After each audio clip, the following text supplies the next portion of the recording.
Welcome to Her Story, the history of Southeast Asia told from her perspective. We'll discover historical figures, matriarchal societies, and contemporary female icons, and maybe learn about ourselves along the way. I'm Magas Ramirez. In this special two-part episode, we'll uncover the story of Prinsesa Urduja of Tawalisi, a legendary warrior princess who led her own army. While she was recorded in the travel accounts of Ibn Battuta in the 14th century and is a popular heroine in the Philippines, we still don't actually know for sure where Tawalisi is. In the first part, we'll talk about Ibn Battuta's account of Tawalisi and why this may or may not be rooted in historical fact. I'm gonna tell you now that this episode is going to be long. Honestly, this was a rabbit hole and I barely made it back out. In the second part, which will be released next month, we will be joined by Tiffanie Ang, a filmmaker whose short film, Princess Urduja, is part of this legendary icon's legacy.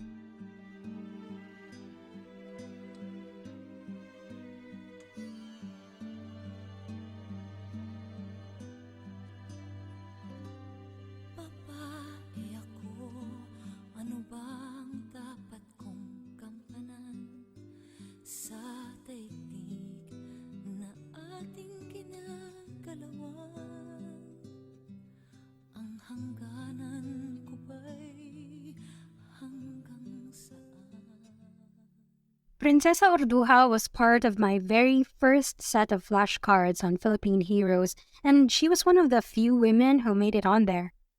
She was depicted as a young, brown-skinned woman with large eyes, dark hair, and a golden headdress. She was known as a warrior princess from the 14th century, and she led other women warriors who were skilled fighters, equestrians, and experts in weaponry. They actually made it sound kind of like she was an Amazon with her strong character and fighting prowess. Even as a child, these similarities aren't lost on you.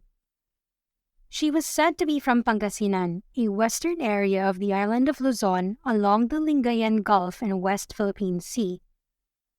If you're not familiar with Philippine geography, Luzon is way up north.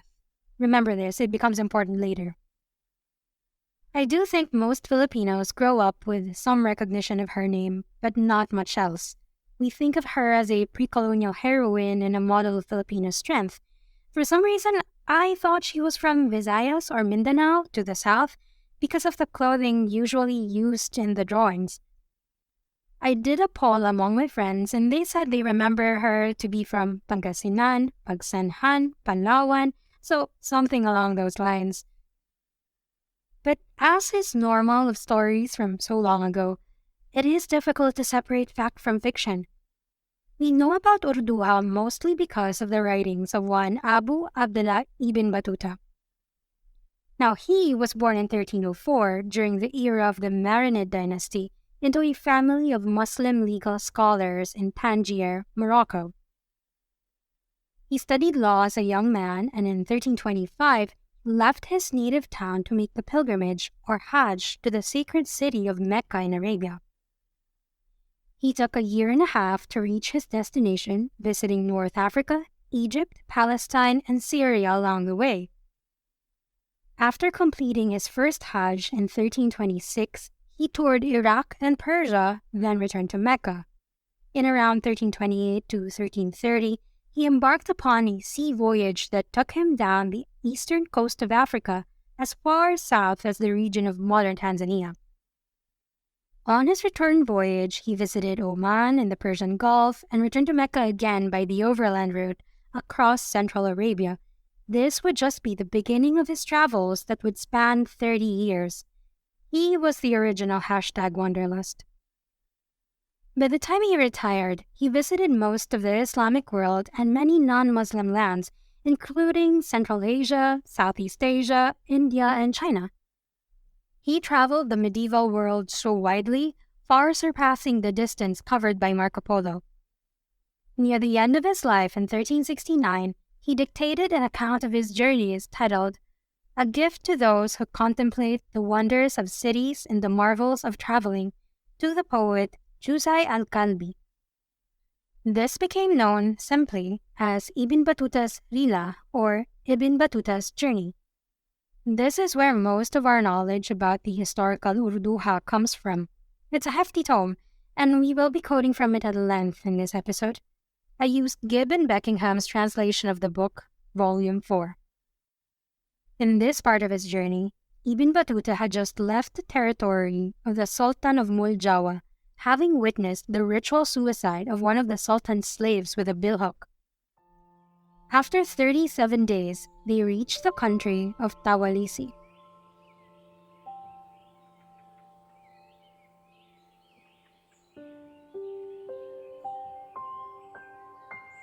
It is a spacious country, and its king is like the king of China.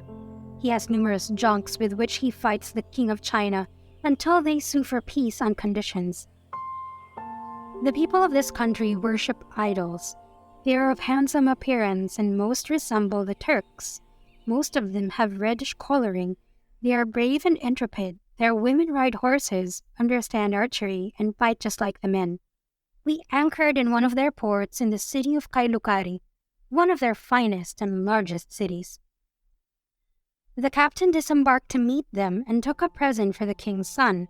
He inquired about him, and the soldiers told him that his father had made him governor of another place and had appointed his daughter to that city. Her name is Urduja. So here's what we know. Ibn Battuta said that he left the territory of the Sultan of Muljawa through the port Kakula and passed Samudra on the way back. I found an MA thesis in medieval studies by Aglaia Iankovskaya of the Central European University in Budapest. According to her, quote, different locations in Java, Sumatra, and the Malay Peninsula have been suggested, but none of them fully meets the case, unquote. So, Samudra sounds like Sumatra, Muljawa could be Java, but we don't really know. Iankovskaya notes that this is the only Arabic text where these two place names appear together.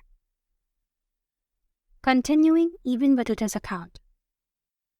On the second day after our arrival at the port of Kailukan, the princess summoned the captain, the secretary, the merchants, the pilots, the officer of the foot soldiers, and the commander of the crewmen to a banquet she had prepared for them according to her custom. The captain wanted me to attend with them, but I refused, for they are infidels and it's not lawful to eat their food. When the guests attended upon her, she said, "Is there any one of you who has stayed behind and has not come?" The captain said to her, "Only one man has stayed behind and he does not eat your food." She said, "Summon him." Her bodyguards and the captain's companions came and said, "Obey the princess." Ibn Battuta again was a Muslim scholar, and he mentions that Urduja and the people of Tawalisi worshipped idols, and so he considered them infidels. But of course, he obeyed when he was summoned directly. He said she was receiving in full state, meaning in full regalia. Women were attending to her while she sat on the throne, which was made of sandalwood inlaid with many gold plaques and covered in silk curtains. In the assembly hall were benches of carved wood on which were many gold vessels, both large and small, such as amphoras, jugs, and goblets. Quote, the captain told me they were filled with a drink made from sugar mixed with aromatics, which they drink after eating, that it smells pleasantly, has a sweet taste, induces cheerfulness, sweetens the breath, helps digestion, and enhances sexual intercourse. Ibn Battuta continues. When I greeted the princess, she said to me in Turkish, "How are you? Are you well?" She seated me near her. She wrote Arabic well and said to her attendants, in Arabic, "Bring an inkwell and paper." They were brought, and she wrote, "In the name of God, the merciful, the compassionate." She said, "What's this?" I said, "That is God's name."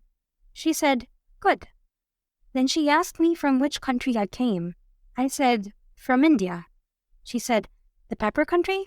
I said, "Yes." She asked me about that country and the events there, and I answered her. She said, "I must invade it and take possession of it. Its wealth and its soldiers please me." I said to her, "Do so." She ordered that I should be given robes, 2 elephant loads of rice, 2 buffalo cows, 10 sheep, 4 pounds of julep, and 4 martavans, which are big vessels filled with ginger, pepper, citrus fruits, and mangoes, all salted with what is used in preparing for sea voyages. I thought this particular exchange was brilliant. Urduja says she wants to take over the pepper country. Even Battuta, without missing a beat, says, "Go right ahead." Urduja probably thought it was a brilliant reply too, because she sent him off with a ton of provisions. This next part talks about Urduja's reputation as a fighter, perhaps a reputation that precedes her. It was relayed to Ibn Battuta by the ship owner. Quote, "The ship owner told me that this princess had in her army women, serving women and slaves, who fought like men, and that she goes out among her troops of men and women, invades the territory of her enemies, is present at the fighting, and engages the champions. He told me there was a fierce battle between her and one of her enemies, in which many of her soldiers were killed, and her army was on the point of fleeing. She forced her way forwards and broke through the armies till she reached the king, against whom she was fighting, pierced him with a lance thrust which caused his death, whereupon his troops fled, and she brought his head on a spear, which his family recovered from her for much treasure. When she returned to her father, he made her ruler of that city, which was under her brother. He told me that the king's sons used to ask for her in marriage, and she used to say, 'I shall marry only a man who fights against me and defeats me.' They avoided doing this, being afraid of the disgrace if she were to defeat them." And that's where Ibn Battuta's account of Urduja and Tawalisi ends.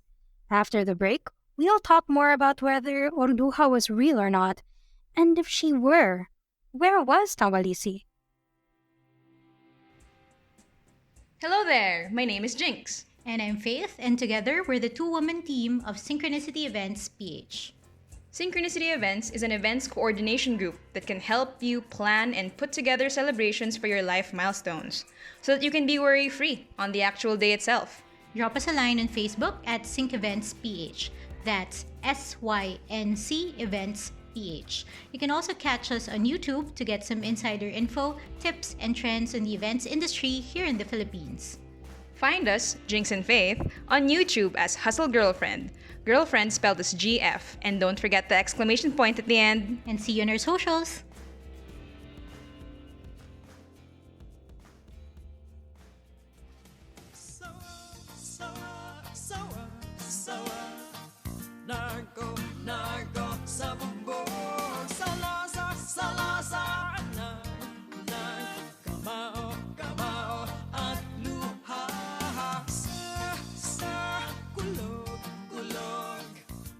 Gibbon Beckingham, the source of the text I discussed in the first part, stated in a footnote that Tawalisi has been very variously, but not satisfactorily, identified.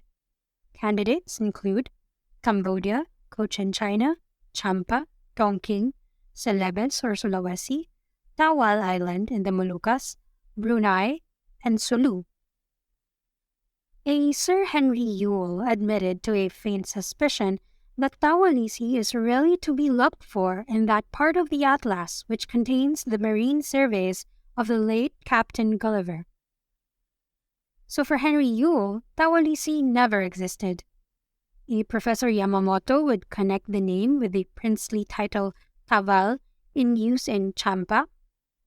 A Robert Nicol suggests that it represents the Brunei title Dewa Lela Sura, or the shortened form of it, Dewasura. Notice how nobody mentioned here thought of Pangasinan as a possible location of Tawalisi? So, where does that come from? Long story short, it was Dr. Jose P. Rizal, de facto national hero of the Philippines, who believed Prinsesa Urduja lived in Pangasinan. He was actually reacting to Sir Henry Yule's assertion that Tawalisi was imaginary. Basically, it ticked him off. Rizal calculated the distance and time of travel from the port of Cacula and thought Tawalisi had to have been in Pangasinan.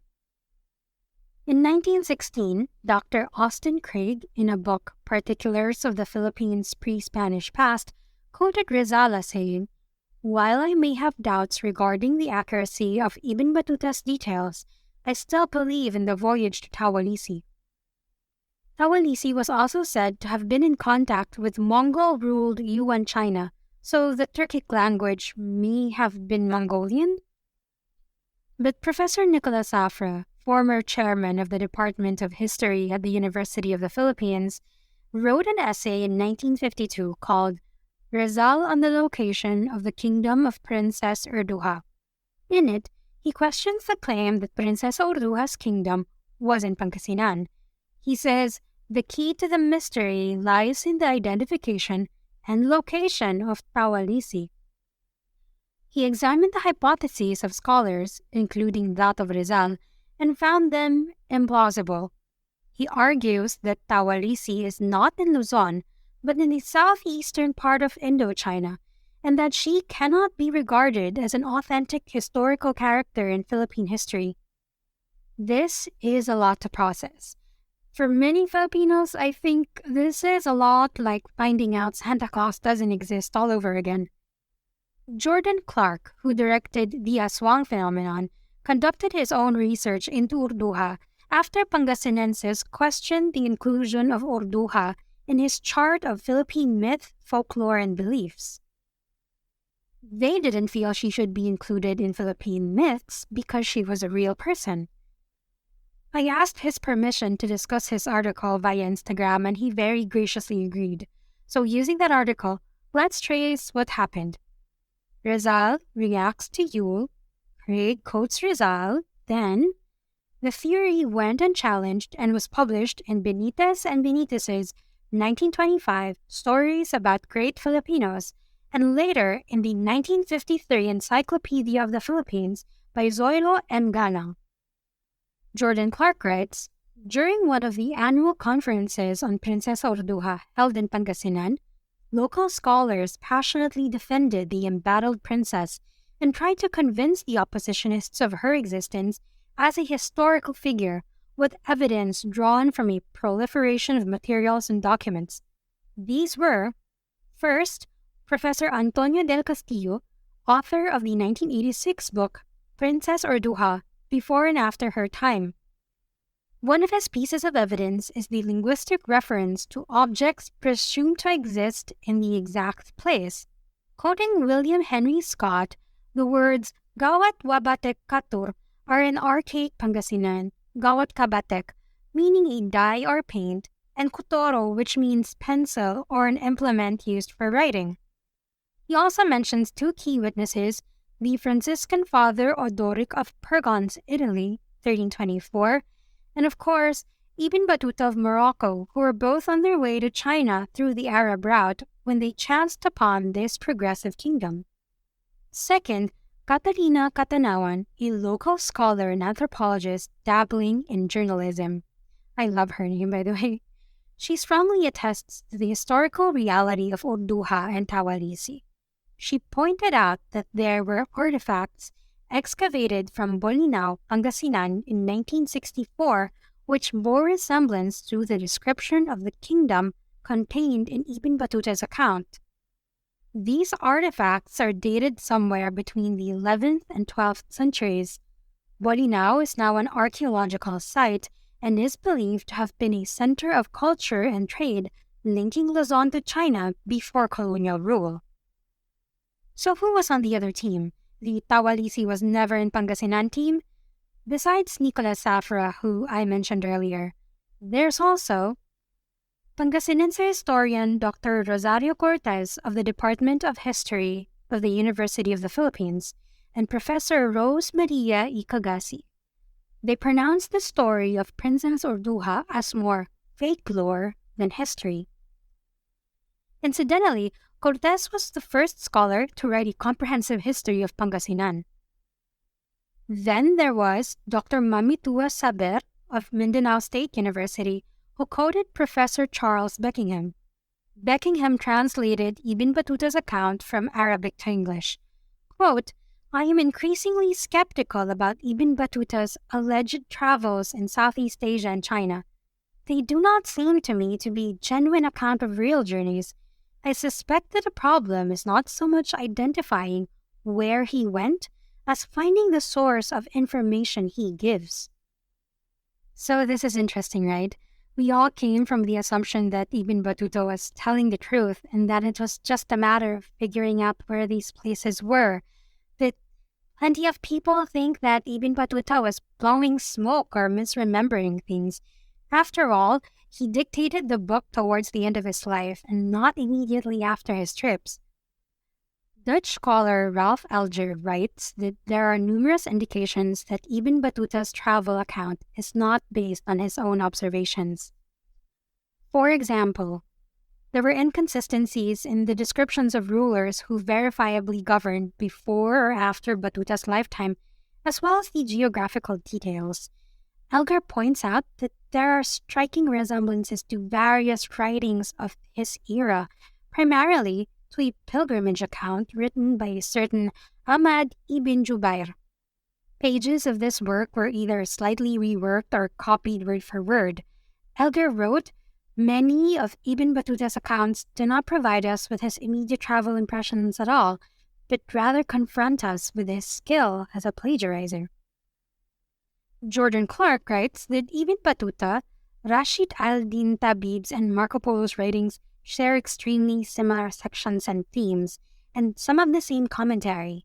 Significant here was Marco Polo's description of the female Mongol warrior Kutulun. Kutulun, born around 1260, was the daughter of Kaidu.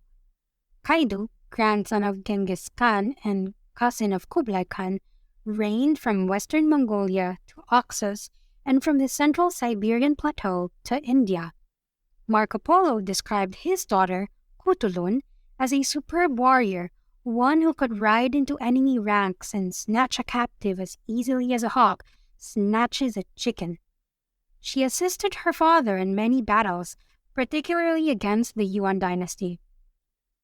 Kutulun insisted that any man who wished to marry her must defeat her in wrestling. Winning horses from competitions and the wagers of would-be suitors, it is said that she gathered a herd numbering 10,000. Clearly, there are parallels between Kutulun and Urduja. Remember, Ibn Battuta said of the people of Tawalisi, "They are of handsome appearance and most resemble the Turks. Most of them have reddish coloring. They are brave and intrepid. Their women ride horses, understand archery, and fight just like the men." So, if Ibn Battuta's Urduja isn't real and Tawalisi isn't in Pangasinan, could there be an Urduja somewhere else? Did he meet somebody and just misremembered her? Like wildly misremembered her? Jordan Clark thinks that it might have been the Javanese queen regnant and third Majapahit monarch, Tribuana Wijaya Tunggadewi. She was the daughter of Raden Wijaya, the first king of Majapahit, and she was also known as Vyagitarja or Brekahoripan.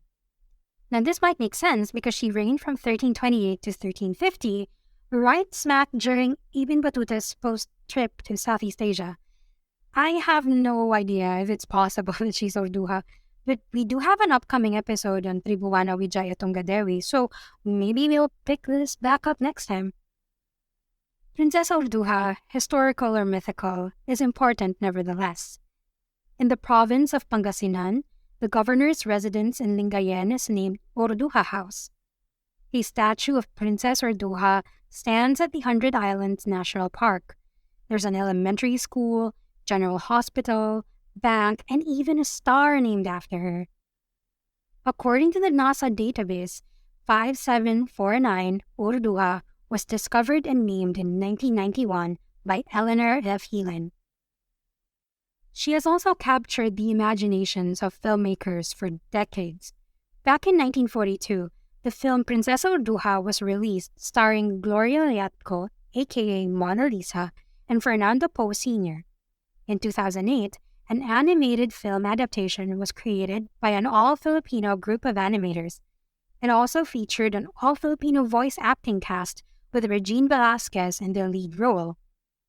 And of course, as a segue to part 2 of this episode, Tiffanie Ang, a University of the Philippines graduate, released her short film, Princess Urduja, in 2018. Join us next time as we discuss what Tiffanie thinks about all these theories, as well as what Princesa Urduja means to a new generation of Filipinos.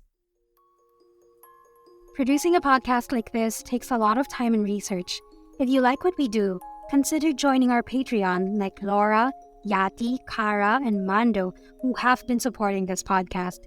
Give as little as $1 to get a copy of the show notes with all the references, access to the close friends Instagram stories, a shout out at the end of the next episode, and the occasional bonus episode. We've had 2 so far. And if you can't join us on Patreon, just tell your friends about this podcast. That works too. It works really well, actually. Don't forget to follow us on Facebook, Twitter, and Instagram at HerStoryCPod. That's HerStory, SEA Pod. The next episode is part 2 of Prinsesa Urduja of Tawalisi with filmmaker Tiffanie Ang. There are so many more stories to tell, and we're just getting started. This podcast was written, hosted, and edited by Agus Ramirez. Thank you for listening, and we hope to see you again next time. Sampai, jumpa lagi!